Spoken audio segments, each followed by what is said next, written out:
एक छोटे से भारतीय शहर में आरव नाम का एक साधारण लड़का रहता था। उसका परिवार आर्थिक रूप से कमजोर था। पिता मजदूर थे और माँ घर संभालती थी। आरव सपने तो बड़े देखता था, लेकिन हालात और लोगों के ताने उसके आत्मविश्वास को बार बार तोड़ देते थे। हर कोई कहता, तुमसे नहीं होगा, तुम बस औसत हो। ये शब्द उसके दिल में गहरा दर्द छोड़ जाते, पर कहीं भीतर एक छोटी सी चिंगारी अब भी जिंदा थी। एक दिन उसने तय किया कि अब वह अपनी जिंदगी को बदल कर दिखाएगा।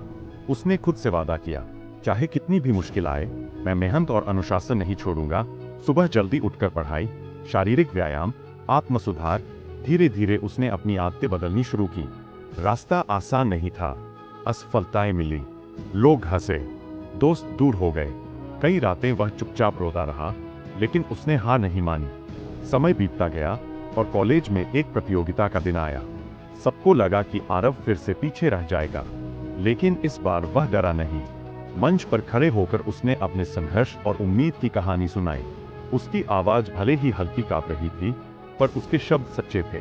हॉल में कुछ देर के लिए खामोशी छा गई और फिर तालियों की गूंज उठी। उस दिन आरव ने सिर्फ प्रतियोगिता नहीं जीती, उसने खुद पर विश्वास जीत लिया। कुछ साल बाद वही आरव अपने शहर लौटा। अब वह सफल था, लेकिन पहले जैसा ही सरल और विनम्र।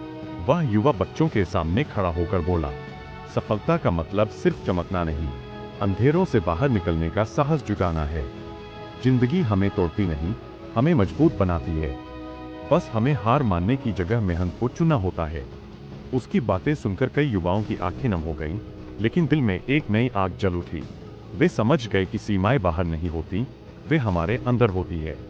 उस दिन कई दिलों में एक नई उम्मीद ने जन्म लिया कि अगर आरव बदल सकता है, तो वे भी बदल सकते हैं। कहानी यही खत्म नहीं होती, क्योंकि यह सिर्फ आरव की कहानी नहीं है। यह हर उस युवा की कहानी है, जो गिरकर दोबारा उठने का साहस रखता है और अपने जीवन को नई दिशा देने का हौसला पैदा करता है। अगर आपको यह वीडियो पसंद आया तो इसे लाइक करें और अपने दोस्तों के साथ शेयर करें और ऐसे और वीडियो देखने के लिए इस चैनल को सब्सक्राइब करना न भूलें।